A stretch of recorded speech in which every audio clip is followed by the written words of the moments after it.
नमस्कार दोस्तों, स्वागत है हमारे यूट्यूब चैनल समृद्धि में। दोस्तों, आप लोग कभी मंदिर पूजा करने जाते होंगे।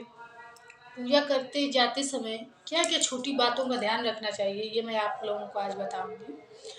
दोस्तों, कभी भी आप मंदिर जाइए तो अपने थाली में आपको जो-जो सामान लेकर जाना है, वो अपने घर से ही भर कर लेकर के जाइए।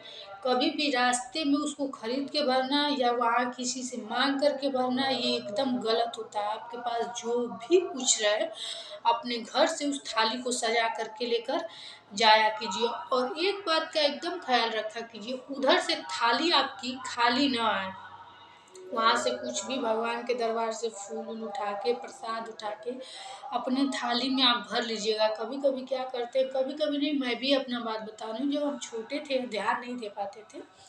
शिव मंदिर जाते थे जब, तो अंदर से पूरा थाली में से जो भी चीज़ें सावन की पूजा होती है करके सब चढ़ा-वढ़ा के थाली खाली करके आती थी। बाद में पता चला कि ये बहुत ही अपशगुन माना जाता है। थाली को कभी खाली उधर से नहीं लाना चाहिए। जिस प्रकार मैं इधर से भर कर लेकर जा रही हूँ, उसी प्रकार उसमें से थोड़ा-सा भगवान के आगे से फूल या फिर प्रसाद कुछ भी उठा के रख के तब थाली लेकर आऊँ। इसी तरह दोस्तों, जब आप अपने घर से जाते हैं तो कभी-कभी क्या होता है, जैसे वहाँ चढ़ाने के लिए जल को वहाँ रखा रहता है, नल-वल रहता है, वहाँ से लोग पानी चढ़ा लेते हैं। कभी भी ये गलती आप भूल कर भी ना करें। अपने घर से जितनी भी मात्रा में पानी का हो, वो पानी अपने डिब्बे में या लोटे में भर कर लेकर जाएँ। हाँ, वहाँ और ज़रूरत पड़े तो भर कर के चढ़ाइए, लेकिन घर से वो लोटा खाली मत लेकर जाइए, ये बहुत बड़ा अपशगुन माना जाता है। ये आध्यात्मिक दृष्टि से पूजा-पाठ में ये अच्छा नहीं माना जाता, ये अपशगुन है।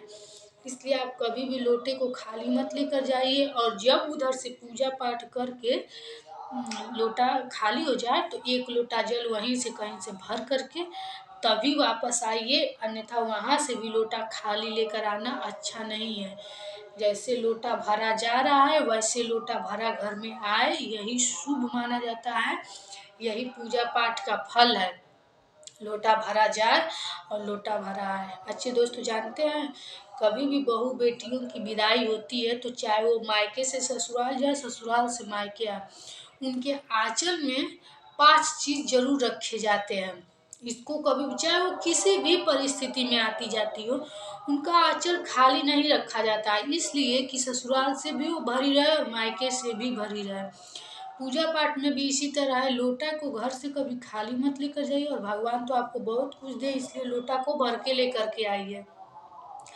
कभी भी मंदिर से आके दोस्तों, लोग कभी-कभी क्या होता है, दूर मंदिर रहता है तो आकर हाथ-पैर धुलने लगते हैं, ऐसा कभी भी मत कीजिएगा।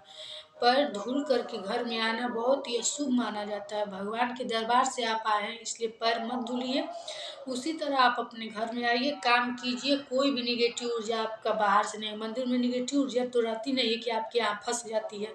इसलिए कभी भी बाहर से मंदिर से आइए तो हाथ-पैर मत धुला कीजिए, बहुत ही खराब है, अच्छा नहीं, इससे भगवान कुपित होते हैं।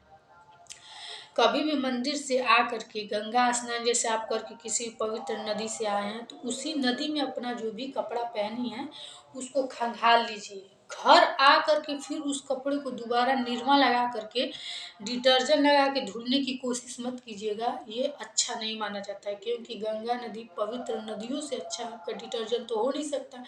इसलिए कभी भी आप ऐसे कोई नदी में स्नान करके आई हों, तो फिर उस कपड़े को धुलिए मत जब तक कि एक बार आप उसको फिर पहन नहीं लेती हों, क्योंकि यह अशुभ होता है।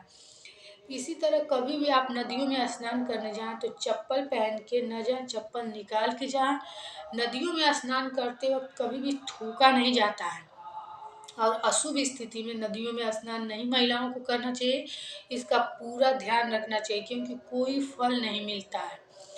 और स्नान करते एक बात का और आप ध्यान दीजिएगा कि कभी-कभी क्या होता है, लोग इतने पर से नहा लेते हैं और अपने पानी को अपने सिर पर इस तरह फेंकते हैं, इसका कोई फल नहीं मिलता है। कम से कम 2 बार या 5 बार, मैं तो 5 बार मानती हूँ, 5 ही बार हमारे शास्त्रों में भी लिखा है, 5 बार अपने सिर को नीचे से डुबा के ऊपर उठाइए, तभी आपको पूर्ण फल मिलता है।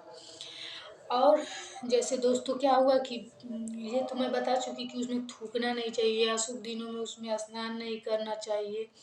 और उसी नदी में से आदमी अपने जब हाथ को इस तरह से उठा के और सूर्य भगवान को 5 बार जल देता है, तो बहुत ही अच्छा माना जाता है। ये आप मत सोचिएगा कि गीले कपड़े में हो, गीले बालों से हो, ऐसा कुछ नहीं, बहुत ही फलदायी होता है। अगर नदियों में स्नान करने का आपको अवसर मिले तो ज़रूर करना चाहिए, चूकना नहीं चाहिए। कभी कभी कुंभ का मेला लगता है, उसमें लोग जाके नहाते हैं, लेकिन ऐसी कोई बात नहीं है कि आप ना नहाएं तो पछतावा हो कि मैं ये चीज़ की नहीं हूँ, मैं ये चीज़ नहीं किया हूँ, ऐसा तीर्थ नहीं किया हूँ, ऐसी कोई बात नहीं होती, क्योंकि उससे आपका जीवन बहुत ही खराब हो जाएगा।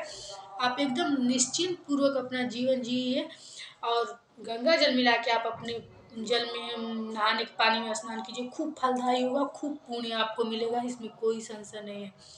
इसी के साथ फिर मिलेंगे हम नए वीडियो के साथ। नमस्कार दोस्तों।